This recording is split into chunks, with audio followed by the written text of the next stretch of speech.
निवडणुका राहिल्याच किती दूर, सगळेच तयारी करत आहेत. भाजप, सेना, राष्ट्रवादी सगळेच व्यस्त आहेत. आपण आपलं पाहिलेलं बरं.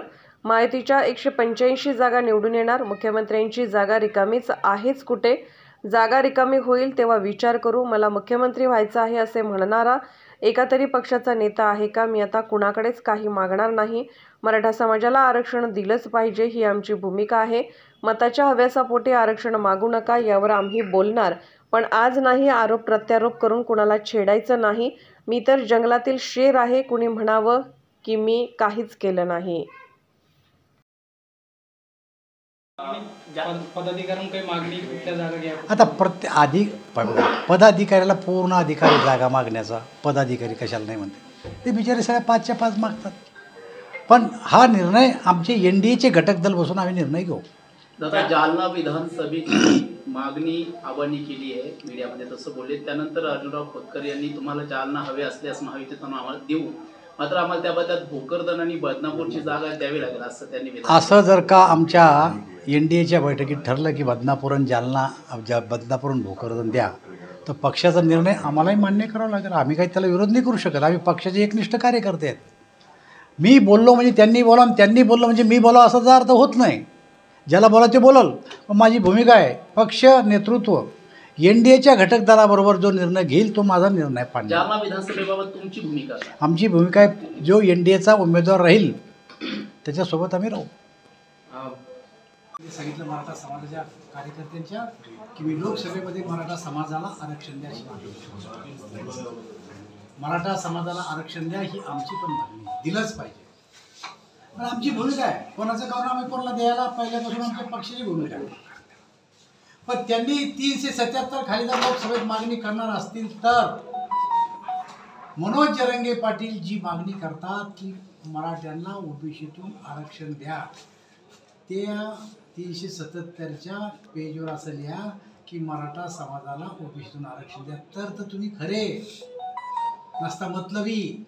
तेच नाही, कोणी खासदार मताच्या लालचीपोटी तुम्ही काही म्हणता द्या आरक्षण द्या द्या, तर आम्ही पहिल्यापासून म्हणतो आणि दिलंय आम्ही.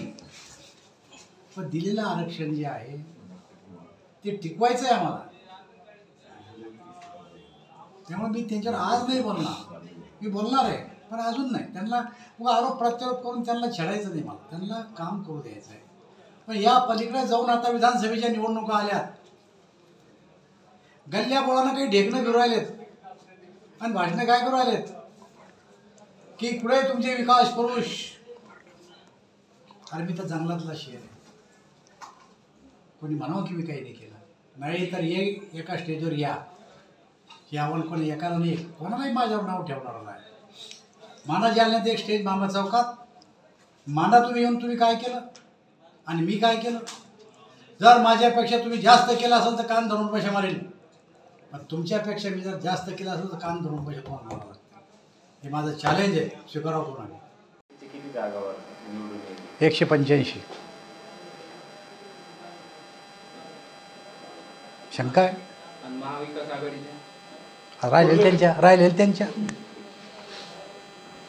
जालना विधानसभेची तयारी सुरू झाली. जालना लोकसभेची अरे आम्ही तर 288 मतदारसंघात तयारी करू आलो ना. असं नाही की आमचा मित्रपक्ष उभा राहणार म्हणून आम्ही तयारी करत नाही.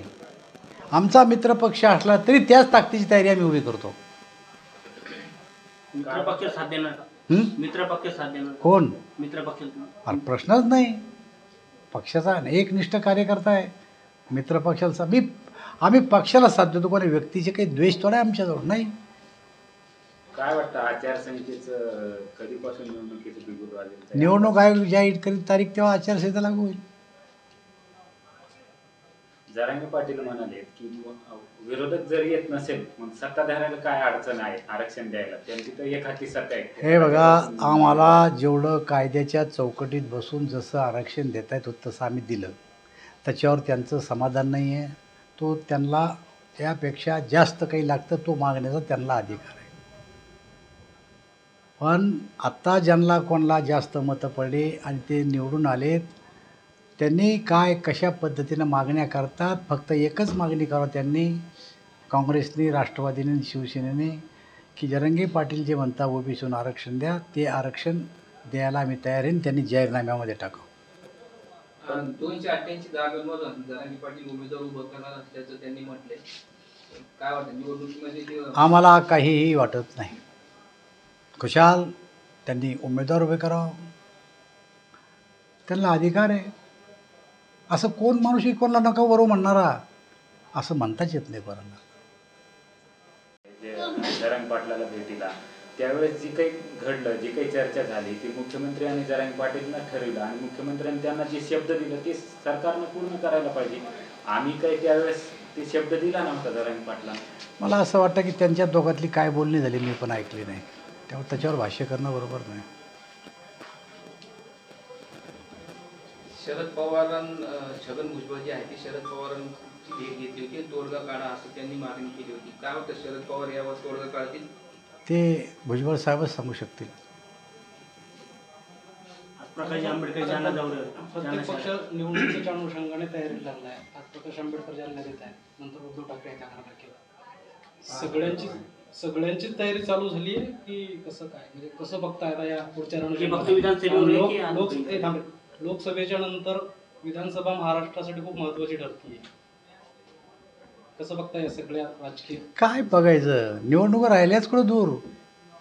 आणि कोण असा पक्ष आहे की जो निवडणुकीची तयारी करत नाही? आता करावंच लागणार प्रत्येकाला. प्रत्येकजण आता प्रकाश आंबेडकर करतायत, भाजप करताय, सेना करताय, राष्ट्रवादी करताय, NCP करत आहे, हे सगळेच काँग्रेस करत आहे, सगळेच करायची तयारी. त्यांच्याकडे काय बघायचं, कसं बघायचं? आपलं आपण बघायचं, त्याच्याकडे काय बघायचं?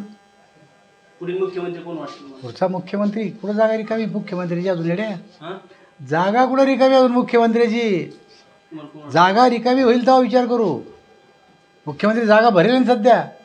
निवडणुकीनंतर विधानसभा आणि निवडणुका जागा खाली होईल तेव्हा बोलू ना. त्यावर कोण म्हणतं की मला मुख्यमंत्री व्हायचं? या राज्यात एक तरी पक्षाचा नेता आहे का की मला मुख्यमंत्री व्हायचं म्हणणारा? काल तूच तर सांगत होता की पुढचा मुख्यमंत्री कोण होईल मला बी सांगता येत नाही म्हणून. हा तोच प्रश्न मला विचारला पण होतो. विधानसभेला रावसाहेब दानवे उभा दिसतील? सांगितलं मी आता, तुम्ही नव्हते भाषण ऐकायला. मी माझा कट्टाची मुलाखत जाऊन पहा. मी सांगितलं मी राज्यसभा मागणार नाही, मी विधान परिषद मागणार नाही, मी आमदारकी लढवणार नाही, मी पार्टीचा कार्यकर्ता आहे. जर पक्षाने मला कोण्या गावात जाऊन सरपंच म्हणलं तर मी होईल, पण मी आता मागणार नाही कोणाला काहीच. पक्षानं विधानसभेची उमेदवारी दिली तर स्वीकार? अरे मी सांगितलं ना राजा, गावचा सरपंच वय म्हणलं तर मी होईल.